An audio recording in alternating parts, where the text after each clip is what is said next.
Amigos, acabamos de presenciar uma luta histórica, talvez a maior luta da década do boxe, Canelo Álvares contra Terence Crawford. A realidade é que essa luta aconteceu agora em 2025 e você vai receber agora uma análise completa da luta e toda a história por trás dessa luta, curiosidades. Eu vou contar pra você a história de como Terence Crawford apenas dominou o Canelo Álvares contra tudo e contra todos. Uma zebra, alguns diriam, talvez Canelo não estava na sua melhor performance, muitos vão teorizar, mas eu vou aqui te contar a versão completa de todos os fatos de alguém que acompanhou todos os materiais divulgados pré-luta e acompanhou e achou duas vezes essa luta para trazer o puro suco da história que parou o mundo do boxe. E agora, amigos, a gente tem uma curiosidade incrível no mundo do boxe. Nenhum outro boxeador se tornou campeão incontestável em 3 categorias de peso diferentes. Lembrando que o campeão incontestável é aquele que detém todos os cinturões da categoria. Manny Pacquiao já ganhou 8 cinturões em 8 divisões diferentes, mas não foi o campeão indiscutível. Agora, Terence Crawford se torna esse homem. Ele acabou de quebrar um dos recordes mais difíceis da história do boxe. E eu vou te mostrar nesse vídeo como que ele fez isso. A data foi no dia 13 de setembro de 2025, com 70 mil pessoas em Las Vegas e milhões assistindo ao vivo na Netflix, testemunhando algo que ninguém esperava. Um massacre técnico, físico, que mudou para sempre como a gente vai ver esses dois lutadores no seu futuro. Por um lado, um lutador que nunca tinha perdido, e do outro, um dos maiores nomes da geração que hoje diriam-se ser imbatível. Mas olha, ele foi batido. E se você clicou nesse vídeo pensando, foi só mais uma luta de boxe que aconteceu, cara, você não tem ideia do que realmente aconteceu naquele ringue. Você não vivenciou aquilo com, cara, peso histórico que isso trouxe. Antes da gente quebrar a luta round por round, a gente vai contextualizar a loucura que foi esse evento pré e depois a gente vai falar um pouco da luta também. A gente tá falando aqui da primeira luta de boxe da história no Allegiant Stadium em Las Vegas, que foi um estádio ali diferente e normalmente não eram feitas as lutas. Então assim, por ter sido transmitido também no Netflix, significa que milhões de pessoas puderam assistir sem ter que pagar o pay-per-view, trazendo mais democracia pro mundo do boxe e trazendo um olhar também pro boxe técnico. Não é uma luta que nem o Mike Tyson e o Jake Paul. Essa luta foi de verdade, foi trazendo aqui o puro suco do boxe. E olha, todo mundo tinha uma dúvida. Será que o Terence Crawford conseguia se adaptar ao peso? Será que ele aguentaria o poder do Canelo? E o Canelo conseguiria finalmente calar os críticos depois das performances questionáveis recentes que ele teve? E tem um fato a mais. Muita gente duvidava do Crawford porque falava que ele nunca tinha pego um grande adversário na sua carreira. Os dois tinham dúvidas, questões, problemas que a gente poderia falar e fazer desculpas para ambos os lados, mas a resposta veio de apenas um lado, e da maneira mais brutal possível. Mas antes da luta principal, vale destacar que a gente teve um card ali até que morno, com uma boa luta, né? Cara, foi difícil para aguentar, nós brasileiros, aguentar até 2 da manhã. Realmente, assim, zero emoção que a gente teve antes. Uma ou duas lutas, assim, interessantes, mas o que me manteve acordado até as 2 da manhã foi a luta principal. Agora, quando, cara, aconteceu, já tava tarde, todo mundo com sono, quando a campainha tocou pro primeiro round, mano, aquela sensação de adrenalina dos dois se estudando, e a gente viu os dois no ringue, boxeando juntos, cara, foi maravilhoso. Primeiro round, dá pra ver que os dois estavam se estudando, ninguém atacando muito, vendo qual estilo o outro ia aplicar, porque são dois boxeadores muito técnicos. Mas ali já dava pra perceber que o Crawford estava controlando mais a distância, usando o jab, que normalmente quem é canhoto faz isso muito bem. Lembrei também até da luta com o Bivol. Bivol é maior que o Canelo e usou muito jab para controlar a distância. E aí naquele momento eu até falei, caramba, o Crawford tá fazendo isso, que é uma característica dele, mas me lembrou muito a luta do Bivol, que ganhou do Canelo já no passado. E aí vem a primeira estatística insana. Nos próximos rounds foi passando o tempo, muito jab acontecendo, muito volume de golpes acontecendo pelo Crawford, e a luta foi se desenrolando, foi soltando, começaram a aplicar mais golpes. E aí, quero falar aqui de estatísticas, tá? Porque a luta em si, você tem que ver, tem a gravação no Netflix, caso você queira reassistir, e os melhores momentos que na internet que eu não posso botar por direitos autorais. Porque se eu coloco, a gente perde a monetização do canal, e pra gente continuar trazendo conteúdo aqui de qualidade pra vocês, você tem que se inscrever nesse canal, obviamente, pra não perder nada do mundo do boxe, e ajudar a gente utilizando os cupons do nosso parceiro. Então se você pratica kickboxing, muay thai, boxe, qualquer esporte que vai utilizar uma luva, uma caneleira, precisa de uma mochila pro boxe, confere os materiais profissionais da Maximum Boxing, que são a empresa parceira desse canal, uma empresa brasileira, nacional e com o melhor custo-benefício. Luvas de couro de microfibra, não vai desgastar, não vai pegar tanto cheiro, é uma luva que você não vai encontrar de outro material no mesmo preço. Utilizando o cupom FALA você garante o seu desconto na loja em qualquer item. Então enche o carrinho, dá uma olhada, entra no site, tá aqui embaixo, vê o que você está precisando aí para compor melhor os seus treinos. Ao finalizar no carrinho, bota o cupom FALA, que eu tenho certeza que você vai ter equipamentos melhores nas suas próximas lutas. Bora para as estatísticas então. Crawford, ele tentou 326 jabs durante a luta e acertou 45 ali com contundência. Canelo, apenas 16 jabs conectados. O Canelo não usa muito golpe preparatório, ele já vai direto para os golpes principais ali, que é aquele golpe mais potente dele. Mas a gente vê apenas 16 jabs. Não é um golpe muito forte do Canelo, mas já demonstrava o quanto ele estava sem ritmo na luta. Eu, particularmente, cara, mal reconheci o Canelo nos primeiros rounds. A gente só foi ver o Canelo fazer alguma coisa lá no quinto round, que pra mim, disparado, foi o melhor round do Canelo. Mas ficou muito claro, tá? Do segundo ao quarto round, o plano do jogo do Crawford. Ele nunca ia deixar o Canelo confortável. Sempre jabeando, fazendo finta, não deixando o Canelo encontrar o tempo. Toda vez que o Canelo tentava encurtar a distância e trabalhar no corpo do Crawford, é onde que é realmente a força do Canelo, o Crawford respondia com 2, 3 golpes limpos, também ali para não deixar o cara chegar junto. E agora a gente fala do quinto round. Cara, se o quinto round fosse todos os rounds pro Canelo, provavelmente o Canelo ganharia a luta, porque foi o único round que o Canelo mostrou uma versão mais clássica dele, os melhores momentos, onde ele foi mais ativo, mais preciso, conseguiu pressionar o Crawford, colocou ritmo de luta e basicamente acho que é o único round que assim eu vi claramente uma vitória do Canelo. Todos os outros era muito parelho ou uma vitória clara do Crawford. Mas aí, meu irmão, a partir do sexto round até o final, o Crawford assim muito confortável, tendo até momentos que ele baixava a guarda com o Canelo na sua frente, mano. Não é qualquer um que é louco pra fazer isso. Conforme ele foi ficando mais confortável, baixava a mão, ia boxeando. Por muitas vezes ele fazia uma coisa que o Floyd, que foi um outro adversário que ganhou do Canelo, começou a fazer, que é a Filichel. Fazia a defesa aqui com uma mão baixa, uma guarda baixa, uma mão protegendo a barriga, né? Porque o Canelo, ele utiliza muitos golpes aqui no corpo, tava protegendo, e uma defesa aqui no ombro, né? O ombro protegendo o rosto. E, cara, o Canelo não chegava. Lembrava muito o Floyd. Cara, o Canelo mal tocou no Floyd naquela luta também. Vendo isso, eu vi uma mistura perfeita do Bivol com o Floyd Mayweather enfrentando o Canelo. E, cara, foi interessante ver isso, porque, assim, o ritmo de pernas do Crawford foi maravilhoso, assim, que jogo. Até o 12º round inteiro fisicamente. E acho que vocês esqueceram de um detalhe. Ele subiu 2 categorias de peso. Ele ganhou 10 quilos para essa luta. Por muitas vezes, uma pessoa que sobe 10 quilos de meses para outro, essa pessoa fica mais lenta, fica mais plantada no chão.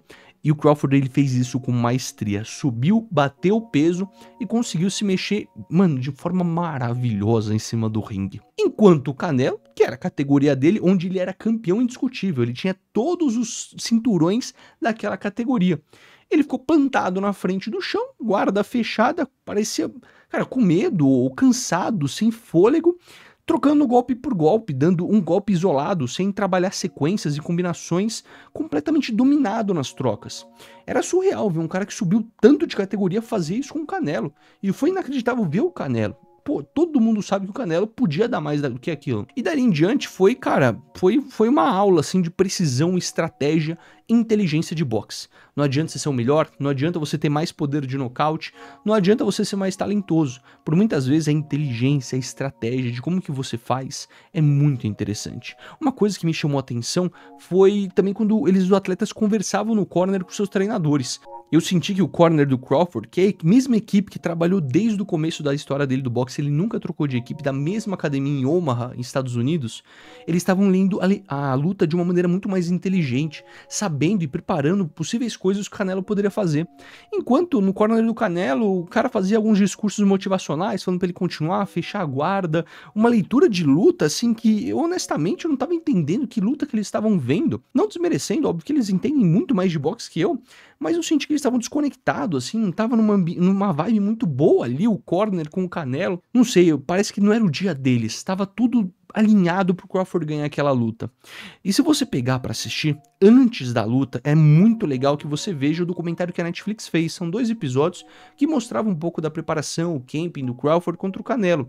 Mostra eles com as filhas no aniversário, mostra eles indo pro camping. É uma série maravilhosa que ajudou a gente a entrar na clima da luta. E aí eu posso falar pra vocês, pra mim, eu dava favoritismo amplo pro Canelo antes da luta. Mas assistindo o documentário, mudou meu palpite. Eu comecei a acreditar no Crawford. E eu gosto muito do Crawford também, eu gosto muito dos dois, cara. Não dá, a gente tem que admirar. Tomara que tenha uma revanche futura, a gente vai falar disso no vídeo ainda, tá? Do que vem pro futuro, calma que eu vou chegar lá, porque a gente tem informações já privilegiadas das entrevistas pós-lutas. Eu já posso antecipar uma coisa aqui pra vocês, talvez você não vai gostar dessa notícia, tá? Mas eu vendo o documentário prévio, se via no Crawford um cara que queria se provar, um cara que queria chegar no topo do mundo e quebrar recordes que ninguém nunca quebrou, que foi o que ele fez, e ele não tinha nada a perder. E cara, o pior tipo de adversário pra você enfrentar na vida é o cara que não tem nada a perder, porque ele pode dar tudo de si, porque ele não vai perder nada. Se ele perder, tudo bem, segue o jogo. No caso do Crawford, ele tinha até que perder a invencibilidade dele, né? Mas assim, ele não tinha nenhum cinturão na categoria. Se ele ganhasse, ele seria campeão indiscutível, já com todos os cinturões. Se ele perdesse, legal, uma derrota ali no cartel dele, poderia dar uma manchada, mais bola pra frente. Enquanto o Canelo tinha 4 cinturões ali pra perder, muita coisa, o nome dele em jogo, e perder pra um cara mais velho, perder pra um cara que ganhou 10 quilos pra luta, seria uma coisa que poderia ser considerado vergonha por muitos. Mas é claro que o Crawford é tão bom boxeador quanto o Canelo, e a gente viu isso nessa luta. Então assim, depois de ver o documentário, minha opinião mudou. Ver a mentalidade do Crawford, como ele tava, enquanto o Canelo tava ali mais tranquilo, ele não tava tanto, não sei, ele não tava na mesma pegada, não tava na mesma sinergia do tamanho da luta. Parece que assim, ele tratou isso como mais uma luta, mais um passo pra hegemonia do Canelo. Enquanto o Crawford, ele tava assim, extremamente obcecado, com o olho no objetivo.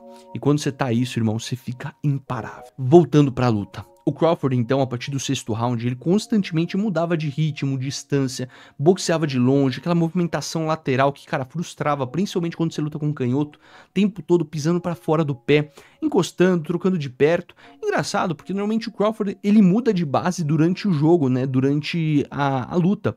E nesse caso, ele continuou na pegada de esquerda, na base de canhoto o tempo todo.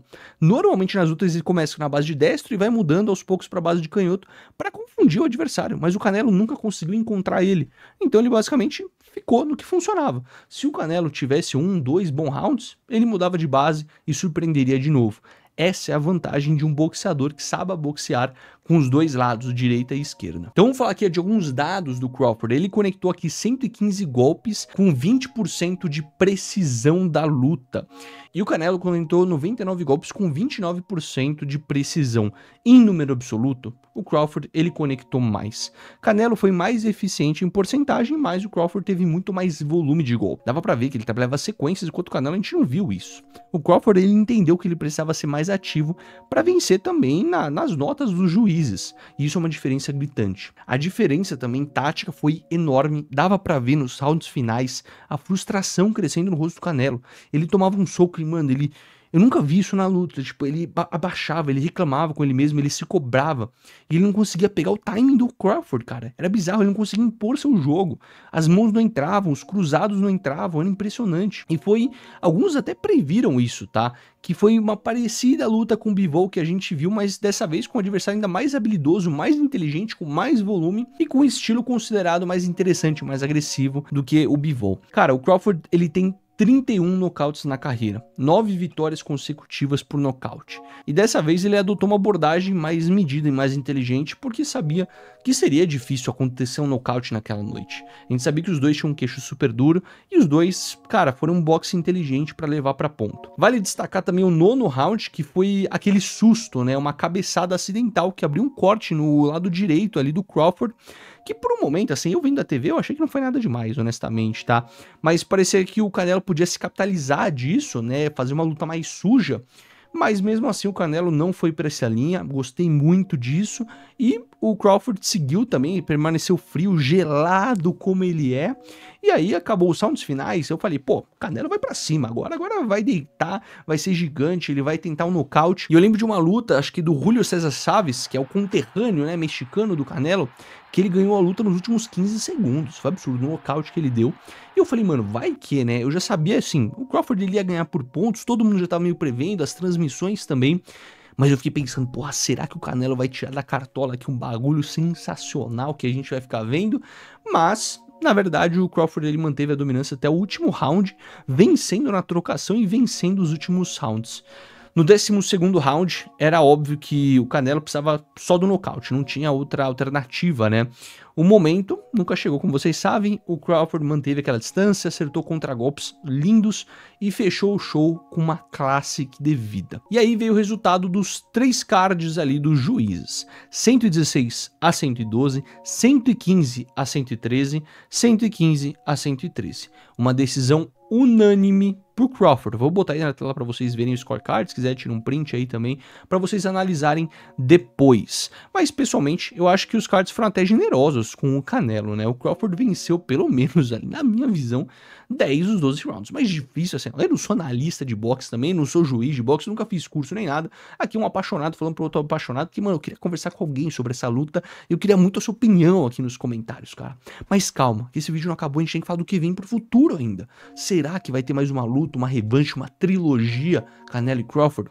Ou será que tem algo mais sombrio que vai acontecer? Já vou te contar daqui a pouco. Lembrando de um fato importante, tá? Eu preciso ressaltar isso porque eu não vi ninguém na transmissão, não vi ninguém falando disso. O Crawford se tornou o primeiro homem na história a ser campeão indiscutível, ou seja, ter todos os cinturões em 3 categorias de pesos diferentes. Isso é algo que, cara, pode ser que a gente nunca mais veja sendo repetido. É a primeira vez na história que a gente vê isso. O cara é campeão mundial com 3 pesos diferentes, tendo todos os cinturões da categoria raspando. Lembrando, pra você que não conhece muito do boxe, né, tem várias categorias diferentes, que é basicamente campeonatos diferentes, que é a WBC, WBA, IBF, etc. É basicamente, o Crawford ganhou todas as categorias, todas as competições em 3 categorias de pesos diferentes. Ninguém nunca fez isso na história, pra você ver o quão grandioso é esse feito contra o Canelo. E cara, como fã de boxe há alguns anos, a performance do Canelo foi uma aula pra mim, mostrar que o boxe inteligente por muitas vezes ganha do talento, mesmo que você não seja o cara mais talentoso na sua academia, se você é o cara que pensa melhor, entende melhor, consegue fazer uma leitura melhor, você consegue também trazer isso pra sua realidade. E comercialmente, o que aconteceu com essa luta? Cara, sucesso total, 70 mil pessoas ao vivo e milhões na Netflix assistindo, não sei os dados exatos, mas um dia eu publico lá no meu Instagram, me segue também. E a Arábia Saudita, que fundou esse evento, ainda tem um contrato com o Canelo para algumas lutas, mas realmente é um país que está salvando aqui o evento das lutas de boxe, e a gente já fez um documentário explicando quem que é o dono por trás desses eventos, dessas promotoras da Arábia Saudita. No final do vídeo eu vou deixar esse vídeo para você ver também, porque envolve bastante política e algumas polêmicas também. Mas agora a gente vai falar o que vem por aí. Será que teremos uma revanche? Pra gente tornar isso um dos maiores eventos da história do boxe nos próximos anos, a gente tem que olhar para um lado que poucas pessoas falaram, mas o Crawford ele comentou isso no final da luta. Ele tem hoje 38 anos de idade. Ele poderia facilmente se aposentar no auge da sua carreira. Isso seria um final perfeito. Mas, obviamente, comercialmente, nunca teve tanto dinheiro à vista do Crawford. Ele é um cara que, apesar de muito bom e muito técnico, ele é conhecido por não vender muito as lutas. Por mais que ele seja incrível, as pessoas não compram para ver a luta do Crawford como compram a do Canelo. O Canelo faz isso de uma maneira magistral. E essa vitória transformou o nome dele para o mainstream da mídia. Então ele pode ou aproveitar desse sucesso que ele está tendo, se aposentar no auge e ter feito uma coisa que só o Floyd fez e coisas que só ele fez, entrar como um dos maiores da história do boxe, com um cartel assim limpo, limpo, limpo. Ou é um cara que pode se aproveitar e tirar mais dinheiro pro bolso dele, para garantir um futuro pro filho, pros 7 filhos que ele tem, e aí ele vai conseguir ganhar um pouquinho mais de dinheiro, mas vai botar risco na mesa. Já pro Canelo, ele tem 35 anos e já tem contratos ali fechados com a Arábia Saudita para algumas lutas ainda nos próximos cards, mas para ele, obviamente, o ideal seria uma revanche, né? Tipo, ele quer uma revanche. Por sorte, não há nenhuma cláusula de revanche no contrato. Então, o Crawford ele pode simplesmente sair, se aposentar e tá tudo bem. Isso nos deixa aqui acreditando que talvez a revanche não seja possível, tá? Eu, obviamente, se inscreva no canal, porque se tiver, vou falar aqui pra vocês. Comercialmente faz muito sentido ter a revanche pros dois, tá? Porque os dois vão ganhar muito dinheiro, mas algumas pessoas já estão falando aí que a próxima luta do nosso querido Canelo tem que ser com o Bivol também. Algumas pessoas botaram o nome do Bivol aí, mas ele tem a revanche com o Beterbiev. E a gente tem, né, o querido Benavidez, que muita gente quer ver o Canelo lutar com ele, mas, pô, convenhamos, o Canelo vem numa fasezinha já, a luta antes do Crawford foi bem chumbrega de assistir. Agora, Benavidez contra Canelo, pô, será que ele vai botar mais um no bolso, cara? Pode ser muito risco pro Canelo. Na entrevista do Canelo, inclusive, depois da luta, ele falou assim, cara, é um risco que nós lutadores temos que tomar, às vezes dá errado, e é isso é a vida de um boxeador, tá? Ele entende muito bem a derrota, ele pareceu lidar muito bem com a derrota. Mas assim, se ele perde mais algumas lutas em sequência, o quanto que a imagem do Canelo vai ser manchada para os próximos anos? É claro, ele já construiu um legado que vai ficar na história do boxe, como talvez um dos top 3 melhores boxeadores mexicanos do mundo, da história do boxe.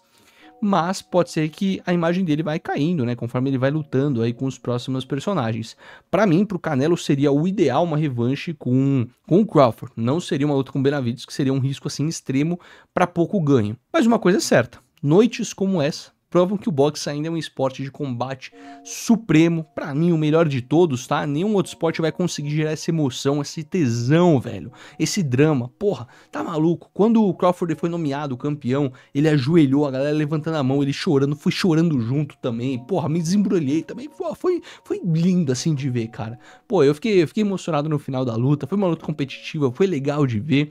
Legal que o Crawford ganhou, quem é fã do Crawford dá uma zoada no seu amigo que é fã do Canelo na academia. E, pô, quem sabe no futuro aí também você vai poder zoar o contrário. Com certeza, se a gente tiver uma revanche, eu vou estar lá pra ver, cara. Eu vou estar lá com minha cervejinha vendo, tranquilaço.